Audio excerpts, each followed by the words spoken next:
Hello viewers, এইটা হলো ফুলকপি, বাঁধাকপি আর চিকেন। আমি একসঙ্গে স্বামীর কাবাব যেভাবে করে সেভাবে প্রেশার কুকারে এমনভাবে করেছি যে আমাকে আর ব্ল্যান্ড পাটা বটা কিছুই করতে হয়নি। হ্যাঁ, তো একদম সেম স্বামী কাবাব, কিন্তু এটা হলো ফুলকপি আর বাঁধাকপির চিকেন কাবাব। ফুলকপি বাঁধাকপির চিকেন কাবাব, এটা গরু দিয়েও করা যেত। আমি আর একবার আমার ছোটো বোনটা আসলে আমি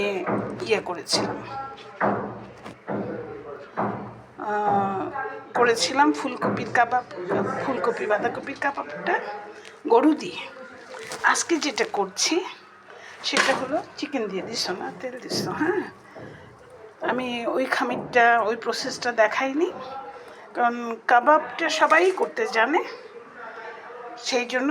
আর আমি যেহেতু আরও করেছি এই ফুলকপি বাঁধাকপির কাবাব, আরও আরেকবার করেছি গরু দিয়ে, আজকে শুধু ডিফারেন্ট, শুধু এটা আজকে চিকেন দিয়ে। হ্যাঁ, দিয়ে দাও।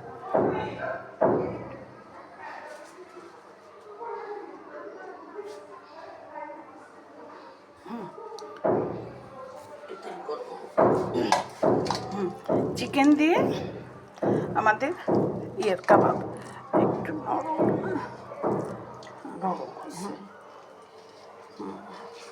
আমার না ওই যে ডিপে রাখা, আমি প্রিজার্ভ করে রেখে দিই ফুলকপি বাঁধাকপি, তো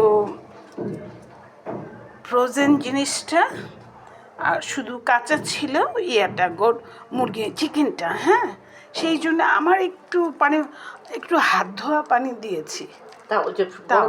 হ্যাঁ, সব বরফ থেকে ফ্রোজেন জিনিস থেকে সব পানিটা ছেড়ে দিয়েছে যখন, তখন একটু হয়ে গেছে। সহ সিদ্ধ দিছিলেন? হ্যাঁ, ফুলকপি সহ। হ্যাঁ, ওটা সিদ্ধ না দিলেও হতো, ওটা তো ভাপ দিয়ে রাখা না। হ্যাঁ, শুধু মাংসের সাথে মাখাই দিতে। হ্যাঁ, তাহলে আমার মনে হলো যে আমি আরেকবার করেছি এরকমই, আমাকে বাটতে হয়নি, এমন করে সিদ্ধ করে নিয়েছি।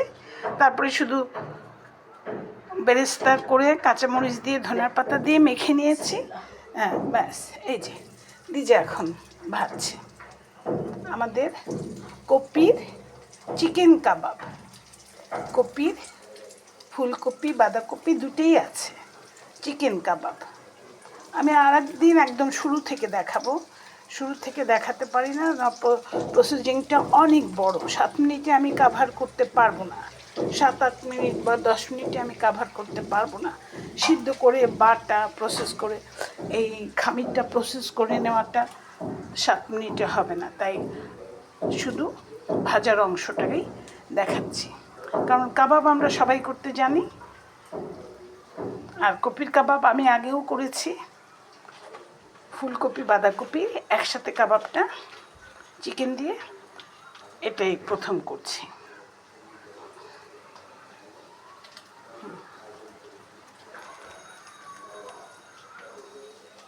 এই যে লিজা চুলায় দিয়ে দিয়েছে, লিজা কাঠের কোনো কড়া ভাজা হতো। আচ্ছা, এই আমার ফুলকপি বাঁধাকপির chicken kebab. Chicken kebab, not স্বামী কাবাব। স্বামী কাবাবের আদলে চিকেন কাবাব।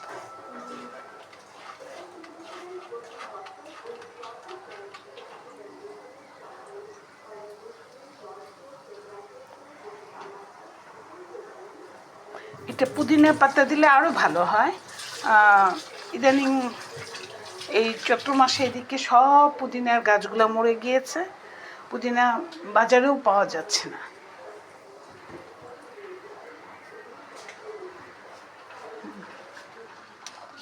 আর খামিরটা একটু যে বললাম ফ্রোজেন ছিল, ফ্রোজেন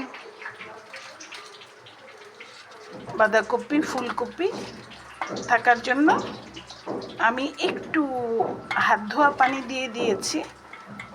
তাতেও কীভাবে ভাবি নিচে নিচে নিচে ওই যে তোমার র্যাকে,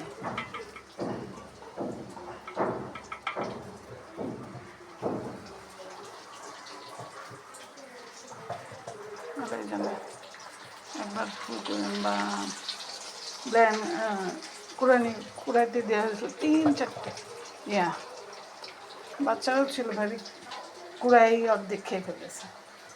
একটাই জিনিস এখন কী করে দেখি কী করে।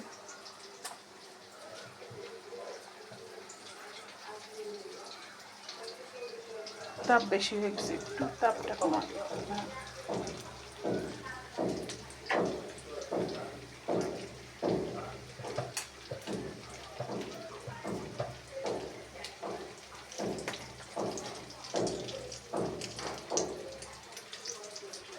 হ্যাঁ দেখি একটু 7 মিনিট হয়ে যাক, একটা ছবি নিয়ে দিয়ে দেবো। তো এই হলো আমাদের চিকেন ফুলকপির কাবাব। যে একটু দেখবা যে ঝালটা ঠিক আছে। না কাঁচা ডিম ওই যে একটা ভাজা হলেই খাই দেখলেই হবে। কিন্তু আমি তো তোমাদের চেয়ে ঝাল কম খাই, ঝাল হয়নি কিন্তু আজকে। আর একটু কি ঝাল দিব কিনা, কাঁচামরিচ একটু দিয়ে দেবো কিনা। না ভালো ঝাল হয়েছে, ঝাল আসতেছে, ঝাল আসতেছে। পাকা পাকা মরিচ দিয়েছি। ঝাল কামড়ে কামড়ে পড়বে তো ঝাল হ্যাঁ, লাগবে হ্যাঁ। তখন। আবার দিলে বেশি ঝাল পড়বে। হ্যাঁ এই দেখো পাকা পাকা মরিচ। বাড়িতে একটু ঝাল পছন্দ করে, এই জন্য। ভাবিস না ভাই।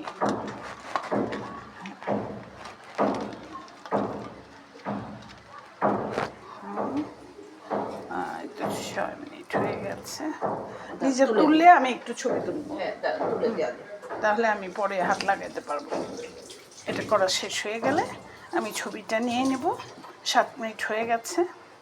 হ্যাঁ লিজাটা তুলবে, আমি ছবি নেব, ছবি নিয়ে দিয়ে দেবো।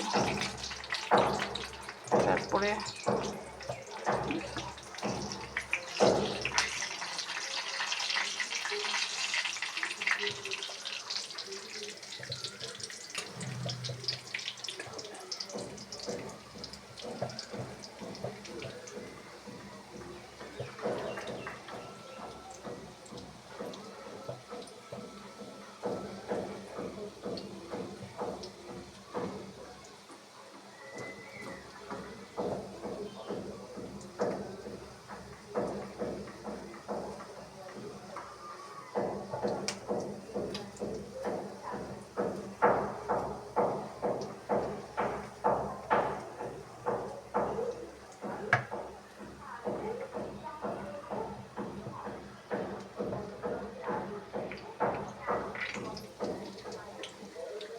এই আমার ফুলকপির চিকেন কাবাব।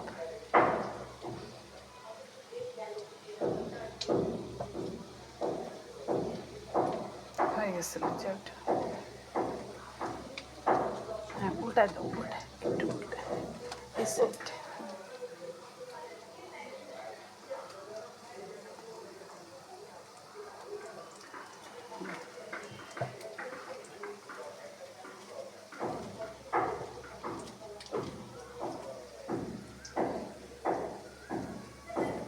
তো এই পর্যন্তই রাখছি। হ্যাঁ এর সাথে ধনেপাতা ডিপ আমি আজকে যেটা করব সেটা হলো টমেটো ডিপ। এর সাথে এরকম একটা টমেটো ডিপ দিয়ে আমরা খেয়ে ফেলবো। ওই তেলের ভেতরেই আমি ডিপটা করে নেব। এটাও থাকে, একটু পাঁচফোড়ন ছেড়ে দিয়ে টমেটোটা দিয়ে দিলেই একটা ডিপ হয়ে গেল। এই হলো আমার ফুলকপি চিকেন কাবাব। আমি ছবিটা নেব। হ্যাঁ